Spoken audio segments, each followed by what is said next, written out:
Good morning, everybody. It's great to have you here. I am happy to welcome you on behalf of Better Brains for Babies to this webinar called Advancing Infant and Early Childhood Mental Health in Georgia. And I am happy to be able to introduce our speaker today. Our speaker is Raynell Washington. She is a community services specialist at the Center for Leadership in Disability at Georgia State University. And more importantly for us today, she leads the Georgia Association of Infant Mental Health Birth to 5.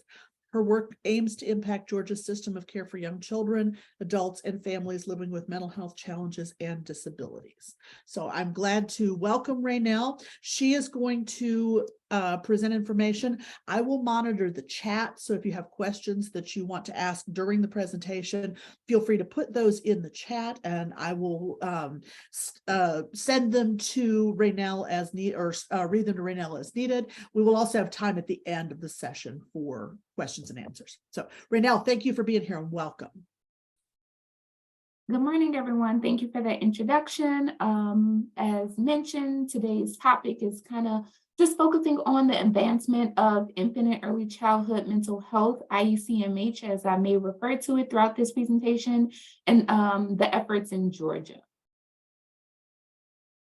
So again, my name is Raynell Washington. I am a social worker and work at the Center for Leadership and Disability here at Georgia State University and lead the Georgia Association for Infant Mental Health, Birth to 5.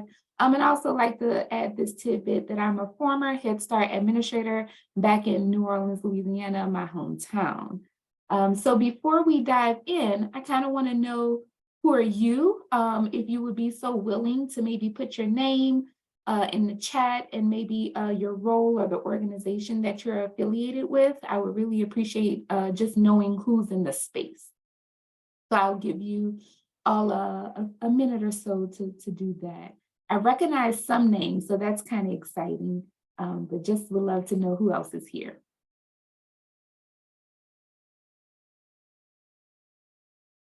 Decal, Untitled Supervisor, Planning Coordinator. CCR and R, what's that? Child Care Resource and Referral Agency. Thank you. Hi, Bridget.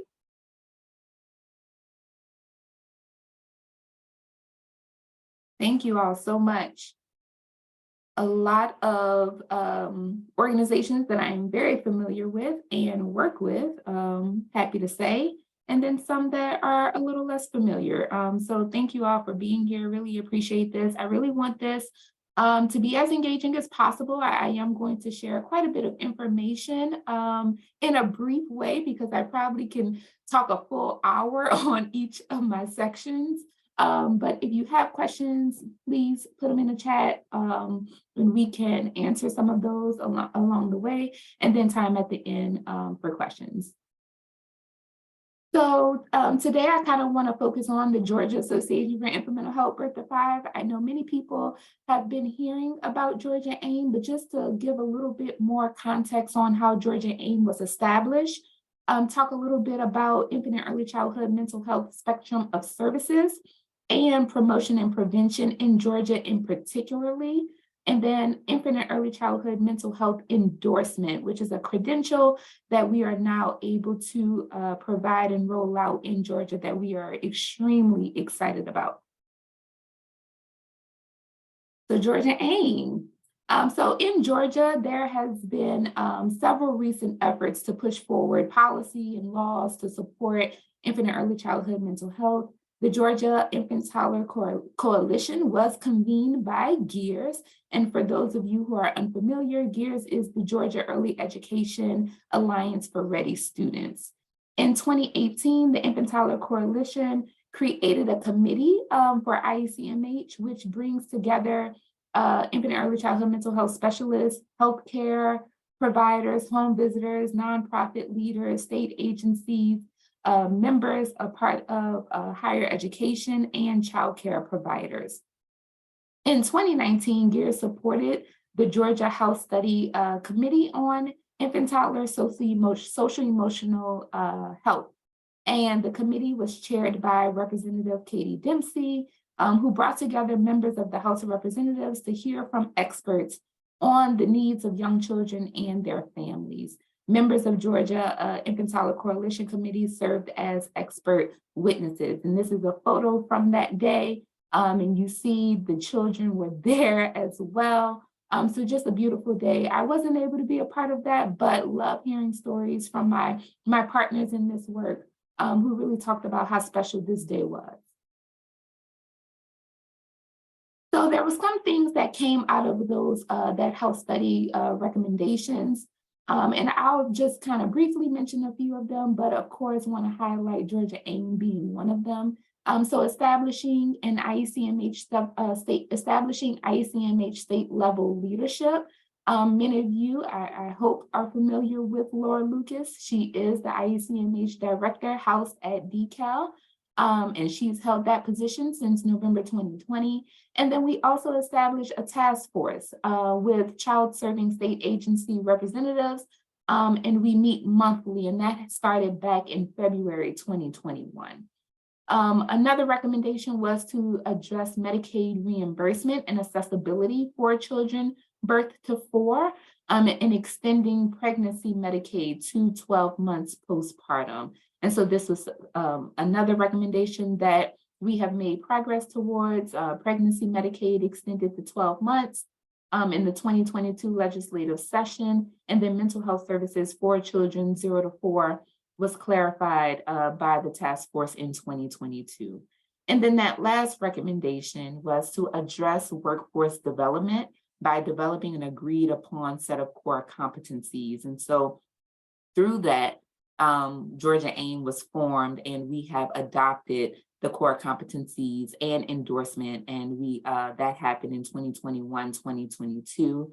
And just to add, for child parent psychotherapy, and I'll talk just a little bit about that in a later slide, was piloted in 2021 and expanded in 2022, totaling in about 85 clinicians being trained in this dyadic therapeutic model to really help families with that relationship and attachment. So that has been an expansion that has been co-funded by DeKalb and DPH. So that is pretty much the recommendations that help start Georgia AIM.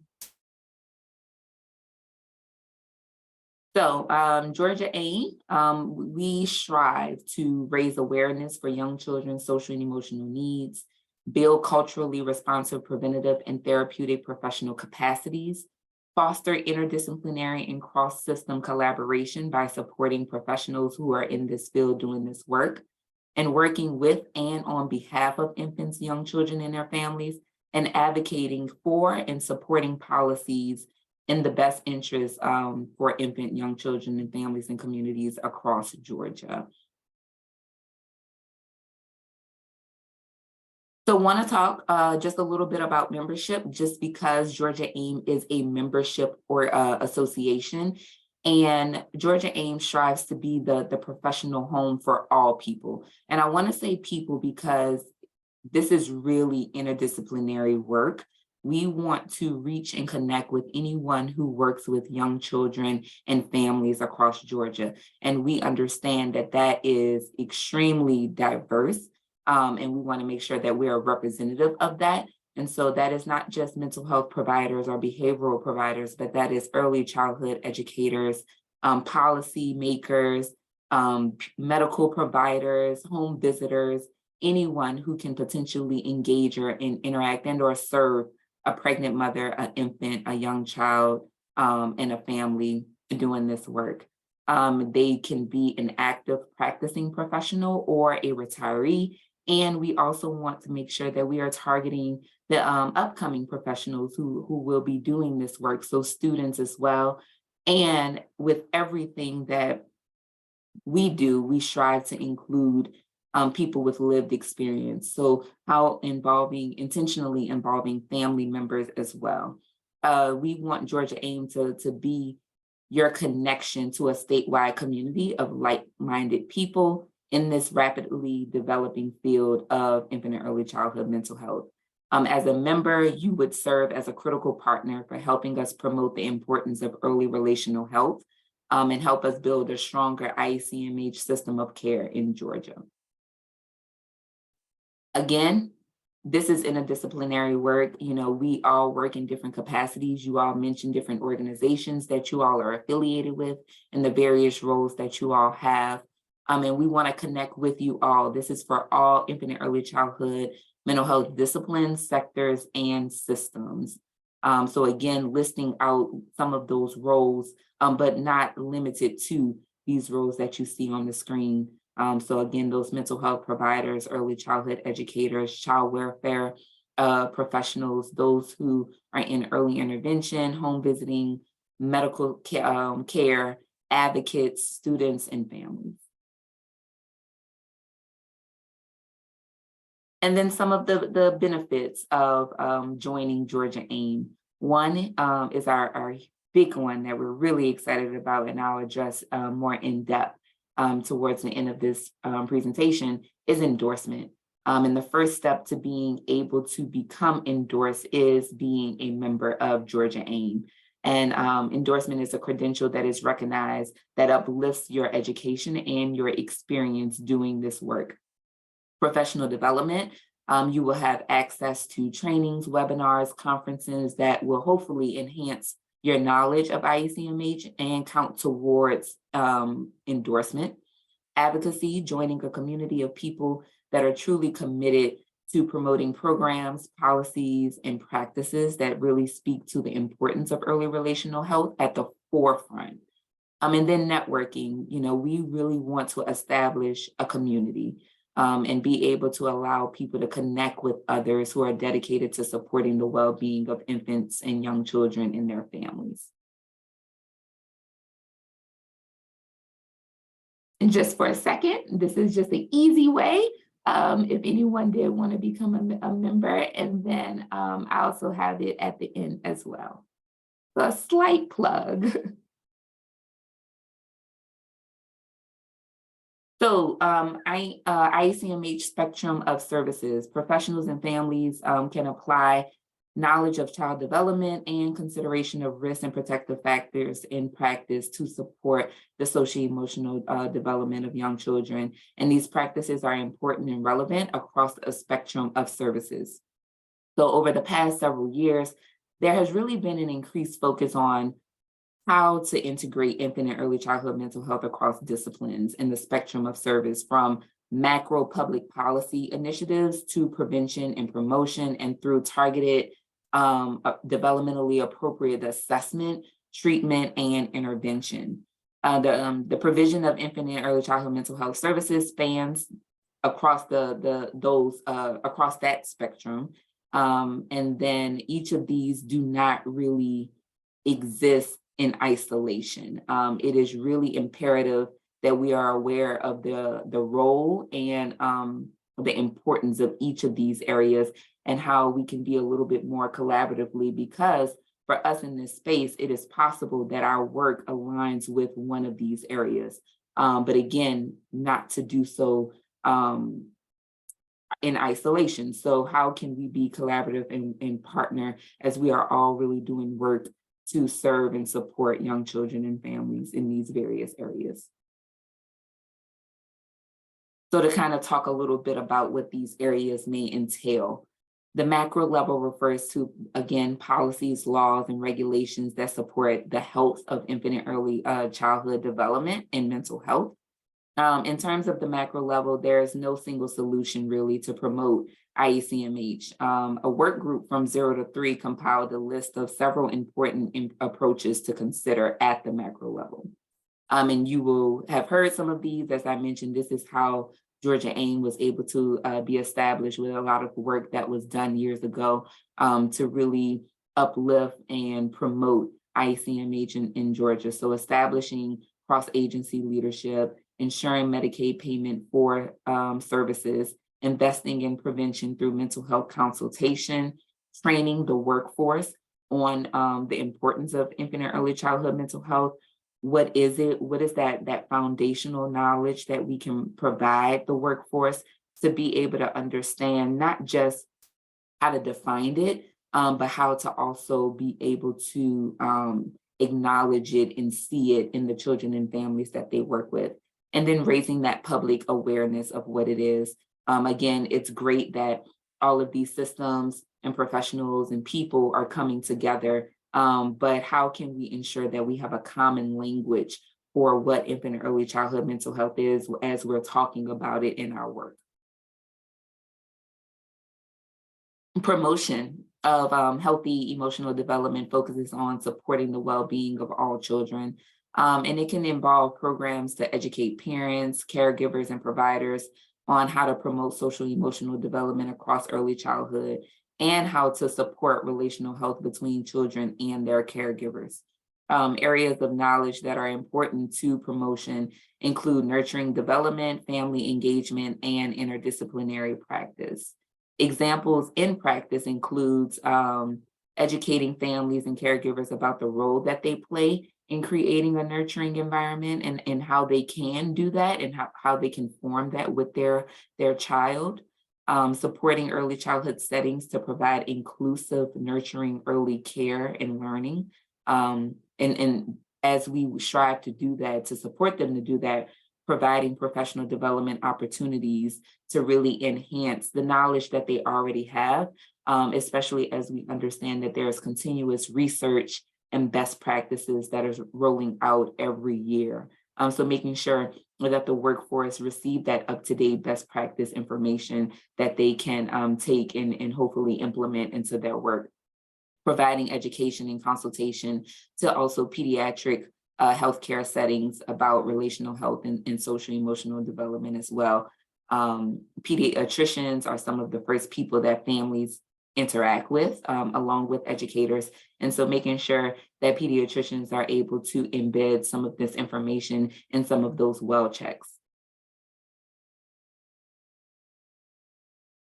And then assessment and treatment, developmentally appropriate assessment and treatment, focusing on specialized interventions for infant, toddlers, and families who are or who may be exhibiting symptoms of mental health challenges. And then that making sure that that treatment is provided by professionals who have advanced training in infant and early childhood mental health. And examples of that assessment and treatments includes developmental evaluations completed with providers with a focus on functioning across each developmental domain, focusing on the child and caregiver relationship, the social emotional development, and if needed, diagnoses based on DC 0 to 5. And then dyadic relationship-based therapies facilitated by trained clinicians.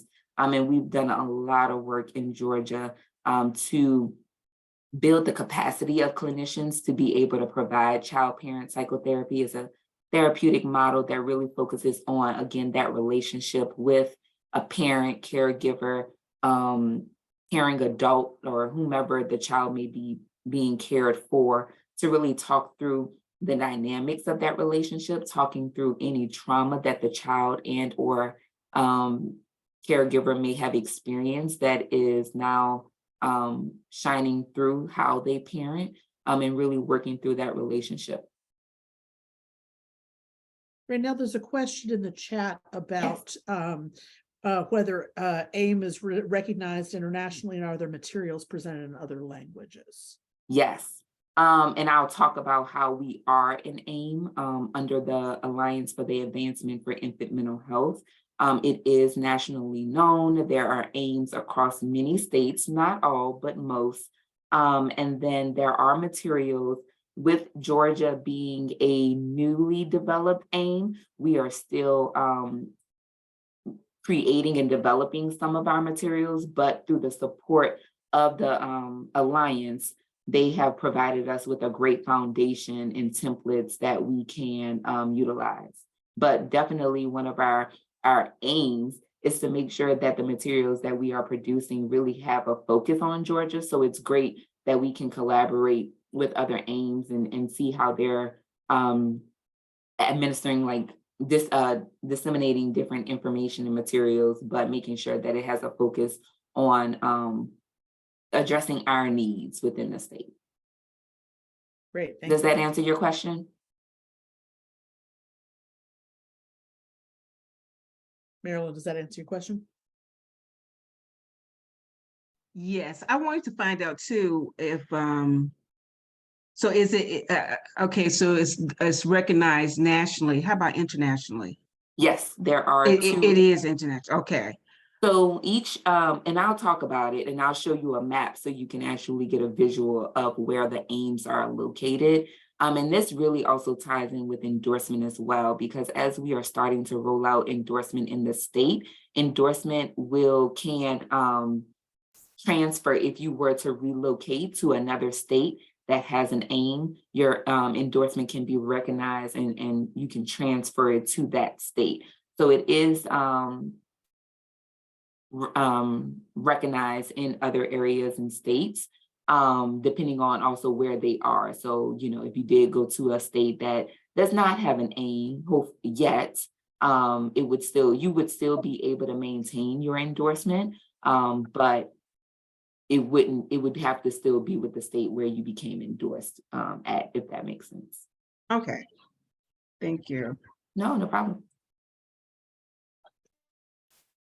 So the framework that we use across the spectrum, there are several key considerations and best practices for approaching care through the lens of IECMH. As I kind of mentioned earlier, infants and young children can only really be considered within the well, I did mention this earlier.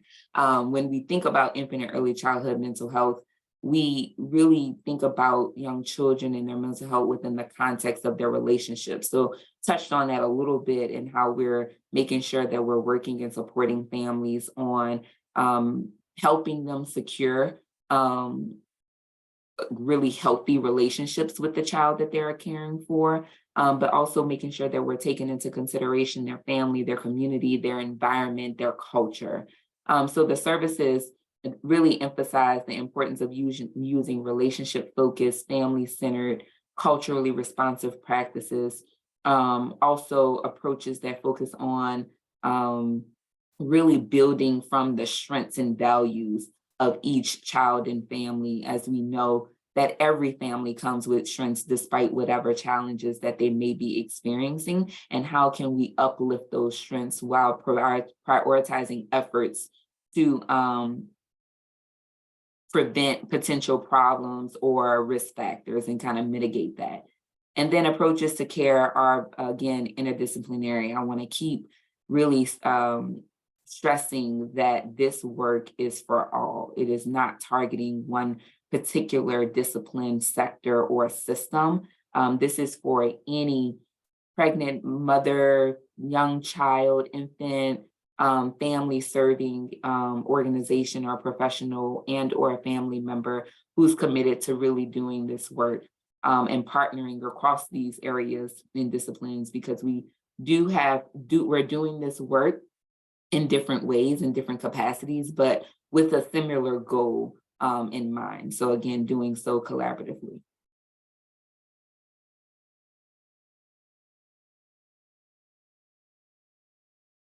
And then this is just a slide showing that these services can be integrated across disciplines and systems, as I kind of just mentioned, in some of the places or areas, sectors where that can be done.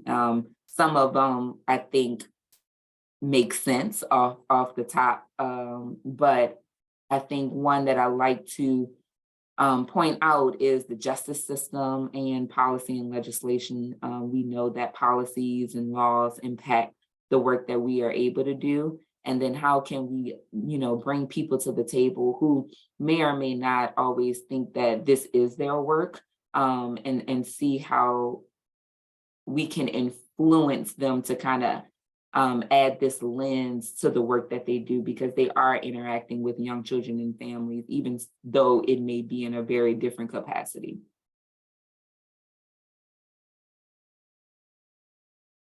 So promotion and prevention in Georgia. There's been a ton of public policy changes over the last several years that have really paved the way for important growth in the area of infant and early childhood mental health, especially with focusing on promotion and prevention. Promotion, again, referring to supporting the well-being of all infants and young children and their families, and really helping to identify and support children who may be at risk for developing a mental health issue, and understanding that, trauma, adverse childhood experiences that young children experience very young, abuse, neglect, maybe not being able to be with their birth parents. There are several different factors that really can impact a child's mental health, their cognitive development. And then so kind of getting at the forefront of that by promoting the importance of what it is. And then I want to kind of just talk a little bit more about some of the efforts that we have going on in Georgia. So I hope many of you all know about Children's Mental Health Week with DECAL. It was just last week. It occurs every year during the first week of May. During Children's Mental Health Week, DECAL and so many other organizations, Georgia AIM as well, really promote activities that help children develop social emotional skills and to celebrate the profound impact that all early learning professionals and caregivers have on a child's well-being, a family's well-being. So that's one effort. DPH has many promotion and prevention services and systems. And so one being Children's First, which collaborates with families, healthcare providers, schools, and other agencies to identify children birth to 5 who may be at risk for poor health outcomes and developmental delays. Children First links eligible children to early intervention services, as well as other public health programs and community-based resources. Children's First is really what it says it is. It is the first stop that you make when you are trying to link children with early intervention services. And so it's kind of like that single point of entry for all DPH children health programs and services. Then we have Babies Can't Wait, which is our Part C early intervention lead agency and serves children birth to 3 with the developmental delays and disabilities in Georgia. And their services includes individualized family service planning, evaluation and assessment, intervention, consultation, and education. And they use a primary service provider model with their approach.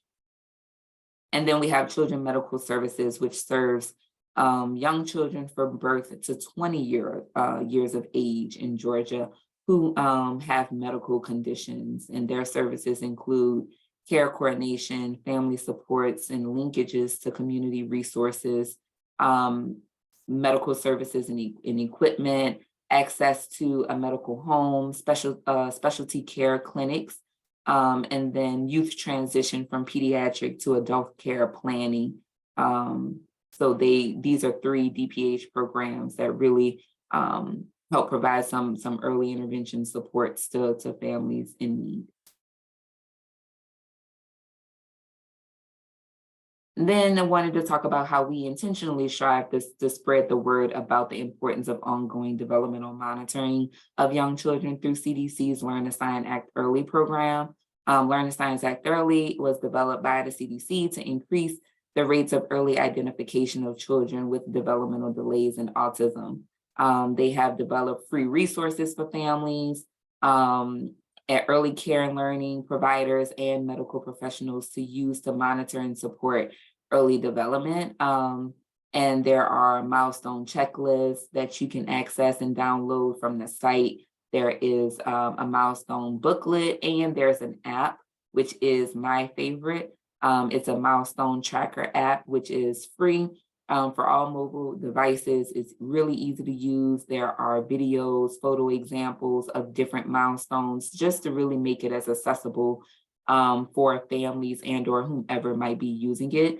Also providing tips on how to support a child's development, how to have the conversation with your child's pediatrician about any delays that you may see in your child.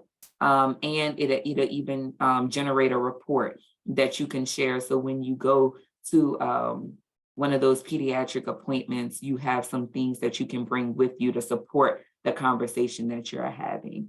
I'm talking about this, but Bridget probably can talk about, not probably, Bridget can talk about this way better than I can. But it's a great resource for families and professionals as well, as a social worker who helps support families at that initial point of receiving a diagnosis for either autism or developmental delay. It is one of my go-tos that I use to really support the conversation and providing a resource that isn't too overwhelming. So it's something I love. And then the Seeds Helpline is another support that a resource that is out there that serves childcare centers, pre-K programs, Head Start, Early Head Start, family members with navigating systems and connecting them to services and supports, connecting you with resources, training, professional development, coaching support for teachers and administrators, and guidance for addressing and understanding challenging behaviors. Before I go into talking about endorsement, are there any questions or comments? Thanks, Bridget. I pulled up the chat just for a second.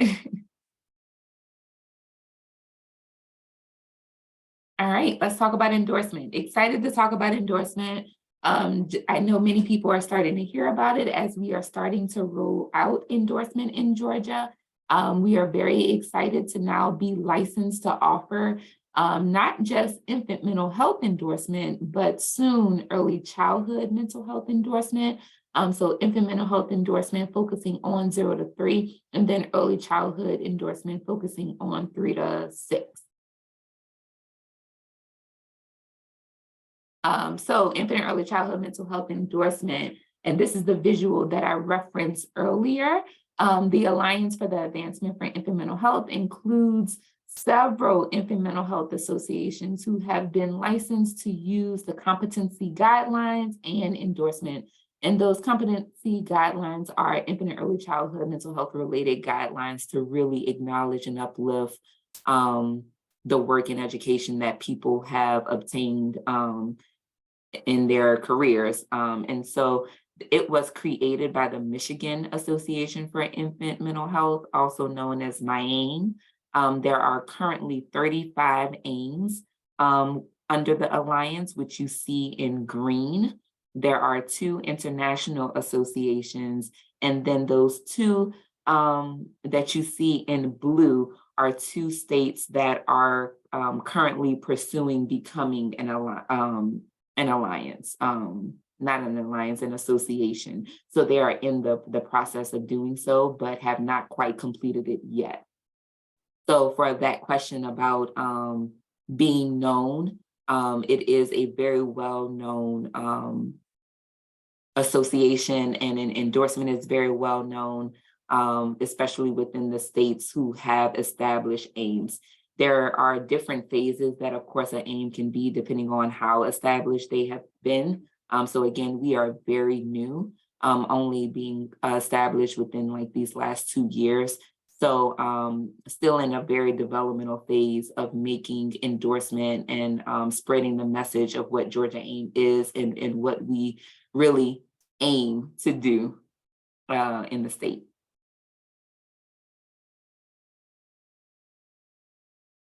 So again, it's internationally recognized. It is a credential for professionals working with or on behalf of pregnant women, infants, very young children, and their families. It was created to recognize and document the development of infant and early childhood and family professionals. It indicates that an individual's efforts really to specialize in promotion and practice of infant and early childhood mental health within their own chosen discipline and scope of practice. So again, acknowledging that we do this work, we have various educational backgrounds, different roles, and are affiliated with different organizations, but most of our work still has a focus on promoting the social and emotional well-being of young children and families. And so then, and like, why would you want to become endorsed? It enters you into a community of professionals and people who are skilled at promoting relational wellness amongst this population, and adapting this lens to really integrating a framework to support your professional background working with this population. It's a reflection of our, let me say this. We were very, with all of the momentum going on within the state of Georgia of increasing one's awareness of infant and early childhood mental health, the endorsement for us is like a reflection of our commitment to best practice in the infant and early childhood family field, encompassing a wide range, again, of professionals who do this work. And so, we really want to recognize the achievement of knowledge and training that people have obtained. And I want to, education is great. And, want to definitely uplift one's education and their background, but really the experiences that people have obtained over the years that I know personally, speaking for myself, sometimes I feel like my experience just really sets the foundation of me to be able to do the work that I do. And so uplifting that, understanding that not all career paths require higher education. And so wanting, but not to undermine people's experiences as well. And so again, we are trying to reach any and everyone who's doing this work. It is one of the first and most comprehensive effort in the country to really identify best practices at multiple levels and then across disciplines, and offering a pathway for development. And then just want to highlight that it is not a license, it is not a certification. It is, again, a credential, it is a lens, it is acknowledgement that this person has acquired an additional understanding of what infant and early childhood mental health is, and they use it in their approach to the work that they are doing. When talking about this, in the title itself, infant mental health, it screams, mental health provider. And one of the first questions that we tend to get is like, I'm not a mental health provider. And, I feel like, I hope you all have heard just in my messaging thus far that we are really trying to target anyone that's doing this work. And so the purpose of this slide is for really to increase the feeling of connection to this work for all professionals, for all people, understanding that this involves you, this includes you. If your work, is working with young children, birth to 3, 3 to 5, or birth to 5, birth to 6, it's really wanting to acknowledge and uplift your experience. Does your work, is it child focused? Is it family focused? Is it relationship based? And if it is, then this is for you. This is the space for you. This is the community for you.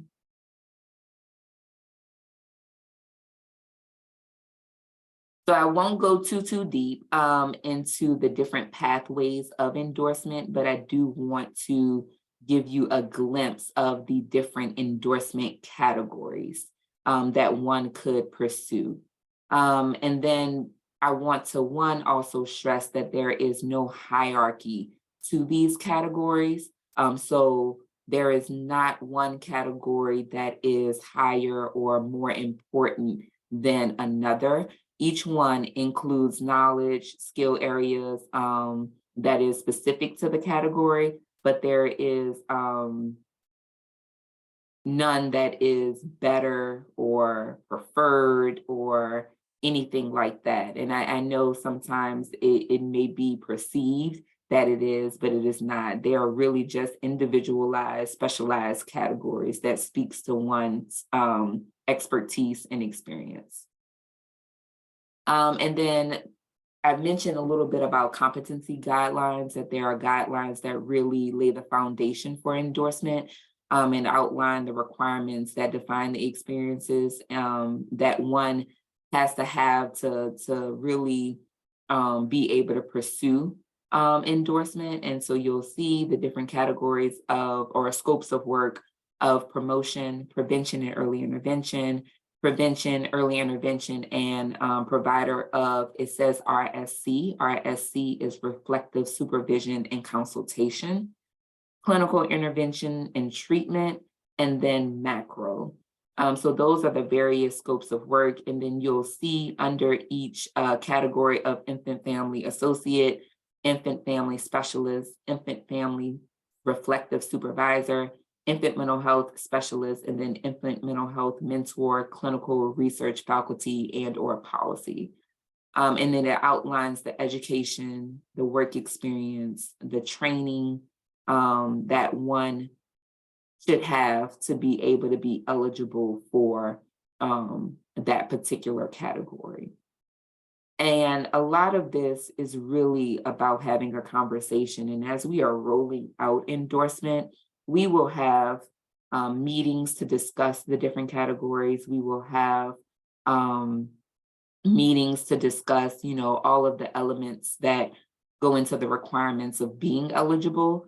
But it is also about having one-on-one conversations as well, because just to give this little tidbit, we could all be licensed clinical social workers and could all go for a different category.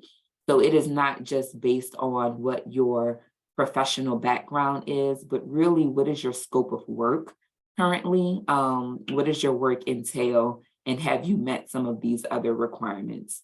And also knowing that endorsement is a process. It is not a necessarily once you start it, you have to complete it in a specific time frame.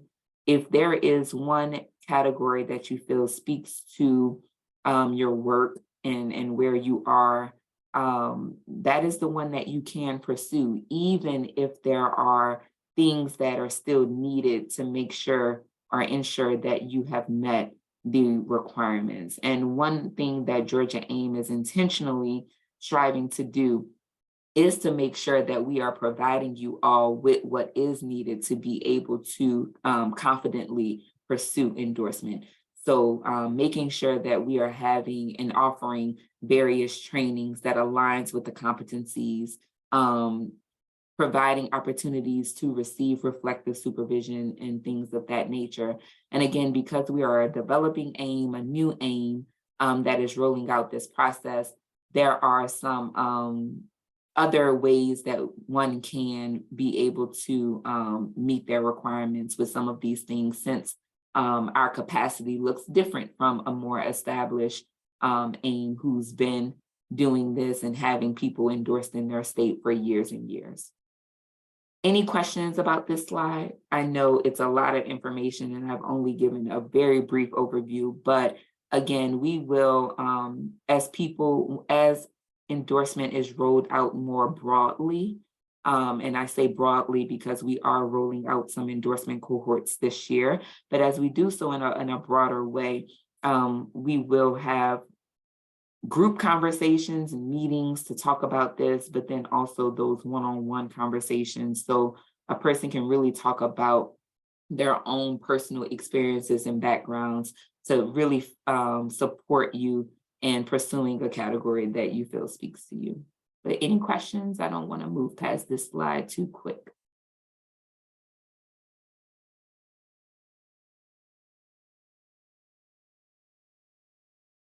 All right. I don't see any at the moment right now. No problem. So I mentioned that we are starting to roll out endorsement in Georgia, and I'm very excited that this summer we will have a endorsement cohort that will predominantly be Part C individuals, targeting about 30 participants to engage in this cohort, in this process. We've had interest meetings to talk about what endorsement is so that people can get a better understanding of what it is and what it may entail, and then having category meetings as well. And so I showed you all the image before breaking down each category, but there's so much more that can be said about those categories, and even giving more information about the types of roles and backgrounds that one may have that may align with a particular category. So very excited about this summer cohort. And then we will have a cohort in the fall that's going to target the Northeast Georgia region, and will be a smaller group of 16 participants, and we will begin having interest meetings in the late summer. And then the reason why, you know, these are the two groups that we have rolling out is really the support of DCAL and DPH. They have been a huge supporter of this work. They are truly committed and invested into this work. And so they have really supported us being able to have these two cohorts. And then we're hoping that in 2024, we will be able to offer endorsement more broadly.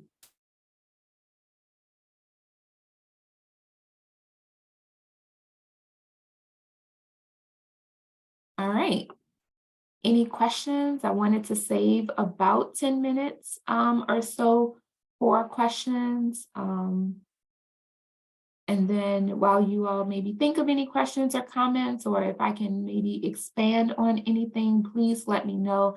I know it's a lot of information. I hit on different areas, but I kind of wanted to give like that foundational knowledge on how Georgia AIM even became a thing with the support of the work of others, and then some of the efforts that we have going on throughout the state. And so hopefully that was a good kind of trajectory of leading up to what's currently happening.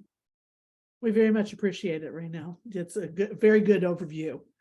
What questions do people have? Feel free to type questions or comments or feedback or anything in the chat, or feel free to unmute. We're a small group, so feel free to unmute and ask things out loud if you'd like. Yes, please. I've heard my voice. I'd love to hear anyone else's.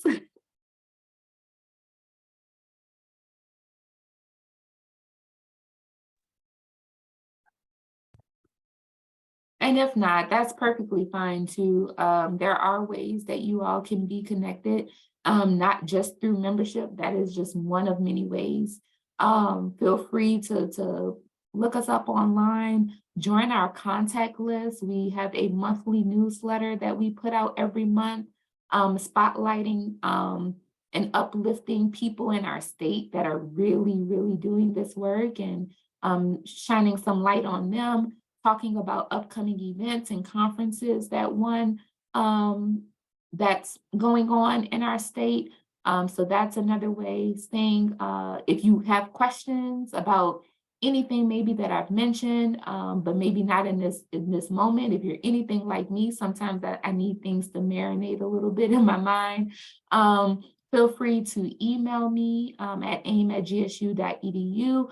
And then sometimes we just put out little tidbits on our Twitter page as well. And so multiple ways for you all to get connected with Georgia AIM. Membership is one of many. So please feel free to connect with us. Thank you, Raynell. And I want to make sure everybody also noticed the information that Bridget shared, reinforcing about the milestones and Georgia Resources for Families in the chat. So there's a good link there as well. Make sure you're aware of. I got a question about sponsorship for endorsement. So one of the things that we really are trying to do is secure funding to be able to support endorsement for people. So therefore it is accessible to this group of people that we're trying to reach. With it being such a broad group, and we understand just the financial investment and commitment to this. So we're trying to not let costs be a determining factor as to why a person may not be able to pursue endorsement. And so the two cohorts that I mentioned that are being rolled out this year are supported by funding. So they do not have to come out of pocket for this process. I will say that endorsement, there is a renewal process to be able to maintain an active endorsement. And so we haven't got there yet to talk about how we can, get in front of the cost of that. But for the initial being able to just engage in this process from the beginning, we are trying to secure funding to help out with that. So that isn't a deciding factor of why one won't do it. And then right now targeting these 2 groups, and then hoping that in 2024, we'll be able to offer it more broadly to anyone that is interested in endorsement. Again, it is kind of tied to the funding that we're getting to support this, but hoping to be able to open it up a little bit more to anyone that is interested in 2024. So if you are interested in like, oh, I want that, right? How can I do that? I would say 1, join our contact list because that communication would be shared there first. If you just wanted to, reach out via email or anything like that, I can kind of keep you on our radar. We are, as people are hearing more and more about us rolling out, but that might not be a part of, excuse me, those 2 groups. Just having a list of those who are interested, who've expressed interest, but that contact list will really let one know when we might have an open call or an open application so one could apply. And or to join a meeting to really dive deeper and hear more about what the categories entail so you can figure out which category you feel speaks to your work best. And if you are a member already, you've already completed the first step of being eligible to pursue endorsement. Just got a question. Will AIM be working closely with Better Brains for Babies for upcoming professional development opportunities, focusing on early brain development? I certainly would love that. I would as well. Fantastic. I think this is what it's all about, right? How can we get more connected to what's being done and sharing information? And so we'll love to be able to continue this partnership. I was quite excited for this because this is, I think, my first Better Brains for Babies webinar. So excited to hopefully maybe be able to even just attend some to hear about what other people are doing. I think that's communication, fantastic relationships, like that's the theme of everything that I do. This would not be able to be done without relationships and that connection. So hoping to be able to grow that. Other questions for Raynell or other comments?